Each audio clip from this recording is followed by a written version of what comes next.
Matagal nang nakaplano ang bakasyon ng pamilya ni Jan sa Baguio. Kaya kahit anong bigat sa bulsa ng mahal na presyo ng langis, papasanin daw muna nila para matuloy pa rin ang bonding nila sa summer capital ng bansa. Nakapag-reservation na kami ng accommodation. At the same time, walang pasok na yung mga bata. Init mo ngayon sa baba.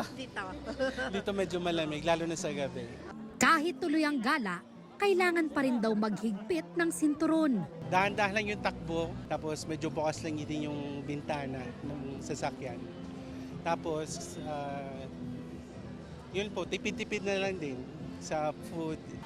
Marami sa mga dumayo sa Baguio gamit ang sariling sasakyan, nagpa-full tank na ng petrolyo bago pa lang umakyat ng Benguet. Kung sa Baguio sila nagpakarga, mahigit 136 pesos papatak ang kada litro ng diesel. Mas mahal yan ng 16.35 pesos sa pinakarga naming diesel sa isang gasolinahan sa Quezon City. Mahigit 200 kilometro ang biyahe mula QC hanggang Baguio. Lampas pa sa 25 liters ang nakonsumo naming diesel, katumbas ng mahigit 3,000 pesos. Pagdating sa Rosales, Pangasinan, bahagyang mas mura ang petrolyo sa ilang gasolinahan. May ilan naman na piniling mag-commute paakyat ng Baguio. Halos 700 pesos kada ticket ang binayad ng pamilya ni Queenie sa sinakyang bus galing Pasay. Mabigat na rin po. But na-plan na po kasi tapos napaglaanan na po ng budget. Expected na mahal kasi tumaas yung gas. Ayon sa Baguio City Public Information Office, nabawasan ng 30 hanggang 50% ang mga bus trip sa Baguio dahil sa paglobo ng presyo ng petrolyo. Pansin din ng ilang bus driver ang pagtumal ng mga biyahero.